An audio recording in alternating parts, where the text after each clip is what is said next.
this was quite amusing, but also quite shocking. Not so much shocking, but distressful to see what lengths I'd go to. So I had a guy approach me at one point, big Islander fella, had a mask on and that, saying he was trying to protect his identity as a New Zealand flag. Anyway, he comes up to me and he goes, "Oh, I got some inside intel for you." So I go off and I have a chat with this guy, and he goes, "Oh, you know, I had to get the Wu flu jab, and I had to do it for my family so I can make money, blah blah blah blah. I work for the cops, blah blah. And I've just assigned a new team to come in on the Saturday, and they're basically going to bring M16s with rubber bullets, and they're going to have a V-shaped spearhead with 2 parallel lines following in, blah blah." And I was like, "Oh, okay, well that's interesting." So I noted that down. He goes, "Oh, I'll be in contact with you later." And he claimed that he was on the camera team, and there was 27 cameras around the place and all of this. Well, long story short, I introduced him to a couple of people that were doing a lot of the organising, and we all kind of sat there with our heads scratching and we're like, "Oh, is this going to happen?" Well, he mentioned a couple of things that I found were quite hilarious. So he mentioned he was in the army, and I was already kind of suspicious of this guy at the time. He said he'd been in the army. So I said, "Oh, okay, well, I'll meet you down there. I'll meet you down at Parliament later, and we'll have a chat." And it was this point that I was like, "Oh yeah, this is where I'm going to make or break him. I know that if he tells me the truth about this, then he's legit. If he doesn't, then he's probably not." And he most certainly isn't. So we're walking down the road and we're talking, and I just said, "Oh, so you said you're in the military?" And he goes, "Yeah, I was in the army." I go, "Oh, what did you do?" And he goes, "Oh, I was a grunter." And I go, "Oh, a grunter." And it's like pretty funny, because an infantryman doesn't call himself a grunter. What he would call himself might be a grunt, but a grunter isn't really a thing. So I was like, "Oh, okay." So that was the first red flag. And then I said, "Oh, what's the motto on your corps badge insignia?" And he said, "Oh, I can't remember." And I was like, "Okay, well that's a fucking instant red flag. You're all bullshit." Because it's simple, it's just one word. And then I said, "Oh, okay, where'd you do your corps training?" Because after your basic, you'll do a corps training of your different trade. So he tells me, "Oh, I did it in Dunedin." And I just cracked up laughing. I was like, "Oh, well, there isn't a corps training in Dunedin." So I was like, "All right, time to set you straight, mate." I just said, "Time to set you straight. You're all shit, right? The insignia motto is onward." And I can't tell you the task of the infantry, but it's to take the ground and hold it, or something to that extent. And it's onward. And your core training's in Burnham, by the way. And then I basically said, "Don't contact us again. Don't come down here again. And tell whoever your superiors are that you failed. You suck. And they should probably down your pay or something, because you're pretty bad at this." So that took place. So that was interesting. I had a young woman on the ground that came up to me with photos of STG on the roof, wearing their swan dry with their vest on, with a bit of a balaclava and some glasses, probably thinking he was a bit of a cool fella. And then in the next photo he's looking down at his phone, kind of thing. So that was amusing. Oh goodness. There's so many little things like that. There was Winston Peters came down to the grounds, and as soon as he got on the grounds, and I've done my best to keep politicians off the grounds, because we all know that politics isn't really the answer. It's just a way of manipulating the rhetoric and controlling people's opinion. And among that, controlling the resources and the resource of people's labour, blood, sweat and tears. So this Winston Peters comes down. He was quite an interesting character. But he comes down with, I believe it was his defence minister, or is an ex-army guy, I can tell that much, and a lady. Derek Ball. Yeah, it was Derek Ball. Yeah. Good guy, he's pretty on.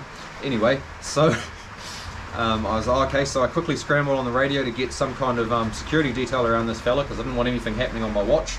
So we get this security detail around him, and he's walking around, and Flutie's asking him all these funny questions, trying to be a funny guy like he is. And so we're coming down, we've just gone up the pavement towards where where that church is there, the old library there, and then we're coming back down the stairs, and there's a young fella following us, and he's sheet white, he's pale white, and I notice him, and I'm just looking at him going, this guy's up to something, he wants to do something. And I wouldn't just pick that out. Like, I have a detailed eye for this kind of thing. So we get down to the bottom of the stairs, and I just look him straight in the eyes as he's right up next to the detail. He's like closer than a metre towards us, to the 6 of Winston Peters. And so I've shifted around. I'm at about his 7, and I remember looking back, and I just looked him square in the eyes, and just, not telepathy, but I just looked him square in the eyes, and I was just like, don't you even think about doing anything, mate, kind of thing. And as I looked at him square in the eyes, he just stopped, and he just backed right off. And I can't explain that, but that happened, and I just remember watching him for a good 30-40 metres, and he just faded off. He was gone. So we escorted him out about 100 metres down the road, and that was all good. And I believe Stuff got a couple photos of me. That was cute. So yeah, that was interesting. So I believe it was day 7 or 8. I had quite a lot of pressure on me, but I had enough guys now, men and women, to look after this perimeter. So I was doing my best to man the gates with two men and women at a time. And so I hadn't had a roster yet, so I was under a lot of pressure. I had a lot of things to do. You probably saw me carrying this notebook around all the time, yes, constantly jotting stuff down. It was mainly bullet points on what I needed to do, and it was broader than just security. A lot of people don't necessarily acknowledge me for doing that, but there was other things that I had to organise, like the roading, traffic, supply lines. So the roading and the possibility of traffic being able to pass through, supply lines, things like that, making sure that my guys had food, general maintenance of the place too, make sure the bins and that were empty. So I remember I was at about day 6 or 7, and so it just gone night, and I was organising the security tent we'd been given. It's the first tent we had, the first place we had that was proper for a proper area of operation, proper CP, command post. So I was organising this, and it was about 3 in the morning I started writing this roster. And it was hard case because my nails had come off by now, and my feet were just fucked. And I remember standing on 2 paper plates. The floor was wet with water. I'm standing on these paper plates, and I'm just going for it. I got fucking earplugs in, and I'm just hooning down this roster. I'm ringing people. Oh, you free for this time? Trying to make rosters that are easy for people. And then someone come in and said, "Oh, we've got these lanyards that are coming for security." I said, "Oh, fantastic." So I got a lanyard. Mine had my name on it, which was exciting. So that was cool. I remember it wasn't until about 11:30, 12 when I finished that roster, and when that happened, it was real positive. Like, everything had changed, the rosters were starting to kick in, and there was just this really good vibe that I could feel. And as I finished the rosters, this big stack of these cards, security lanyards came in, and I was like, fantastic. So that was good. And then on that day, and then the next few days following, there was different what would you call it, interest groups that were coming in that were trying to take the not the kudos of what was going on, but trying to direct it for their own agenda. So that was interesting too. And I told one guy, no, I'm not doing that. And he said, oh, well, I'm not going to back you, blah, blah. You can expect me to pull out with all your support. And I was like, well, okay, sweet as. It's not about you, it's about the people. Yeah, it's not a matter of where you're from, what you do, what your culture is. It's a matter of your blood is red.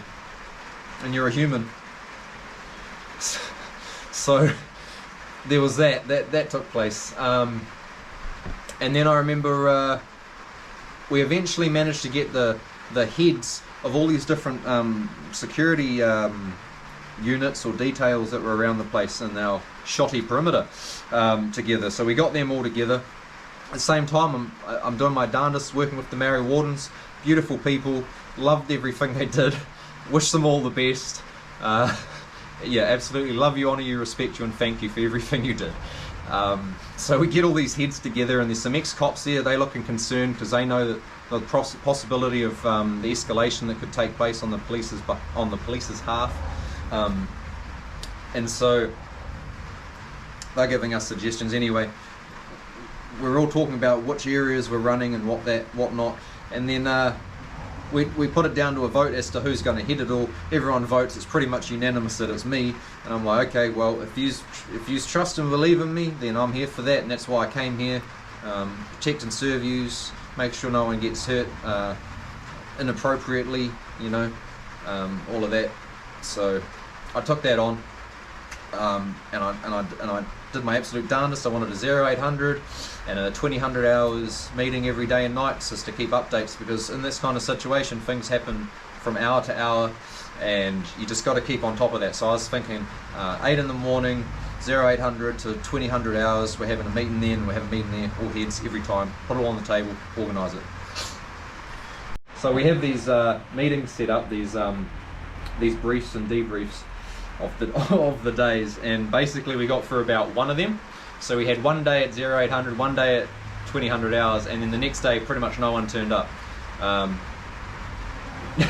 Now that wasn't due to anything said, that was just due to a level of complacency and everyone thinking that they were the big cheese. You know, the one thing that I did my absolute darndest to do was have no negative ego in this. Ego had no place in this. We needed to be uniting as people, human beings of red blood, and coming together against the apparent powers that apparently be, the so-called powers that be. So at that point, that's when things really started to break down. A couple of those leaders left in that, and they all had their own ideas of what they were doing. They weren't bringing it to the table for everybody. So yeah, there was that, and then I remember the cops were doing probes, and they must have sent out a message to all of the emergency services, so your ambos and your fireys, to whenever they went around the outer perimeter of our perimeter, to run their sirens. So they were running their sirens everywhere they ran around us, day and night. Wouldn't surprise me if they'd sent fire trucks out purposely on night to do that. And I remember one morning, it was about 5 in the morning, and someone called a false alarm basically, and I instantly triggered, and in the army you're taught stand to. So when people yell out stand to, you're up and you're ready to go. You know, you sleep with your pants around your ankles, your boots are right there, your rifle's in there, and you're good to go. So someone shouts out that they're coming in. So I just instantly start yelling stand to, and it was hard case for me. I go, fucking hell, man. It's like, you know, we used to pull that prank on guys in the army where we'd be sitting in our barrack room, someone would be sleeping, and you just peek your head in the door and yell stand to, and they'd jump up to the knee on one knee as if they had a rifle, and then they'd fall over and go, oh, what the fuck, you know. So that was hard case to see that happen to me. So that happened. There was that time that the Tauranga, so there was a Tauranga brigade of police that came down Molesworth, and then they went directly off to the right side and went up Hill Street. That was another probe to see how far we would go. There was that car that drove in the perimeter up Molesworth. I'm pretty sure that was a setup. That looked fake. That looked like it was staged. There was different undercovers, and though everybody thought they could spot an undercover, I doubt there's probably less than probably 5% of you that could. No offense, please don't take any offense. It's just a manner of skill sets. And I know a lot of these undercovers are pretty shit at what they do. They're not very undercover, but you have to have a trained eye. You have to have a trained eye. So at any given time, in my personal perspective, I'm confident in saying that at any given time there was at least 8 undercovers from different countries within that occupation there. Why other countries? Because the ones that I pointed out to myself, I'd approach them. They'd instantly get rather shaky about things. They'd attempt to look me in the eye but couldn't, and then when they spoke, they weren't fluent in English. And I mean that in a way that if English is your second language, and you have a good grasp of it, as in it is your second language, it's not a burden for you to speak. But these guys, they had a lot of issue in the way that they spoke, and so they'd instantly get nervous when I was speaking to them, because I'd give them strong dialect where they were like, how do I answer this kind of thing? So that was interesting, and then I'd kind of leave and I'd never see them again. But then I'd see other ones that were clearly some kind of undercover operative, some kind of agent. So yeah. So there was another very important point. So when they put those concrete waste blocks down, and I want to debunk something here because I thought this was rather ridiculous. Our dear friend Mr. Brad Flutie started calling these waste blocks bollards. Now what a bollard is it is generally speaking a circular, what do you call it, like a circular pole that either retracts into the ground or you can unlock it off the ground, or they're static where they just sit there. That's what a bollard is. These were not bollards. I hope we're all clear on that they were not bollards, they were waste blocks. Why do I know that? It's because before I joined the military, I worked at a concrete firm that made precast concrete panels, prefab panels. And when we'd finish with a pour, we would put our leftover concrete in a waste block mold. And all it is it's concrete filled to the top, and you put a bit of bent rebar on the top so you can pull it out, and you sell them $50 and you got a box. So that was what a waste block is. But what they put down was different. So I noticed this instantly because I made a lot of these. So this waste block didn't have a rebar in the top. It had a piece of what do they call that? It's a wire used in stress beds for making your highways. It's basically a big coiled wire, and that was bent in the top. I thought, first off, that was peculiar. Didn't really make much difference to the block itself, but I thought that was strange. And then the most strangest thing was it had this plastic pipe coming out of the center of it. And I'm thinking to myself, why would they put that in a waste block? Because you don't put that in why would you put that in a waste block? And they were all the same. They all had these pipes in them, and they'd bent them down so you couldn't see through them, but something would be able to come through it if required. I found that quite curious, and so I started sending out questions to people that were in this kind of area, and I started to get back pictures of some kind of device in there, emitting stuff. Can't say what it was necessarily, but you know, I'll leave that up to you. Could it have been just a psychological thing just to play with us, to make them think, in other words, we'll leave an empty backpack and then everyone wonders what's inside that backpack, when in reality nothing's there? I mean, no, I don't think so. I mean, you'd have to pour half a block, you'd have to place this pipe in there for no reason whatsoever, and then pour the rest of the block. I did see those. I've got videos of those. It doesn't make sense. Yeah. A waste block mold is a square. It's a cube. It doesn't have a hole in it. It doesn't have any holes in it. It's just a cube. It's just an iron cube that you can break into two. So I found that quite amusing, but it was also quite distressing because personally I believe there was some kind of device in there emitting short waves, and that the hole that they'd made with that pipe was so that it would slowly drip out to keep people away from that border. Because if you noticed them, all of the pipes were facing our way, into our perimeter. Just a question, how much do you, one of my video clips, I've seen a transit type van trying to tow it with a strop. How much would they weigh? 1 ton, 1.5 tons? 250 kilo maybe. Those that little weight? Yeah, or maybe 350. Okay. Can't really remember off the top of my head, but it depends. Okay. Yeah, I couldn't tell you off but they're heavy. Yeah, they're heavy enough. Yeah. And you know, you just brought up a really good point, and I want to cover that actually. So when they moved that block off Bowen Street, intersection of Lambton Quay, that was a major fuck up. I don't know what yous were doing, but you didn't plan it out very well. Sorry to say. I respect your effort, but you know as well as I do that people got hurt. I don't appreciate that, because then I had to do cleanup. So they pulled this waste block away anyway, and that just made things worse. If you were going to do something like that, why wouldn't you pull all of them at the same time and have a proper plan and a contingency plan for such actions? Are you referring to the police or the protesters? The protesters, okay. Us, the occupationists. They're not protesters. That's the ironic thing about it. They want to brand us in the media as protesters, some kind of fighter of freedom, some kind of aggressive state of being, which we aren't. The people I met down there weren't aggressive. not for the first 15, 16, 17 days. Why? Because they were just your genuine New Zealanders. They were people from all walks of life.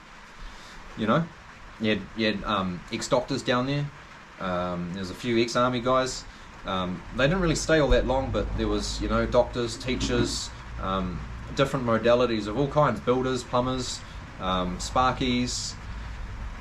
There's lots of people.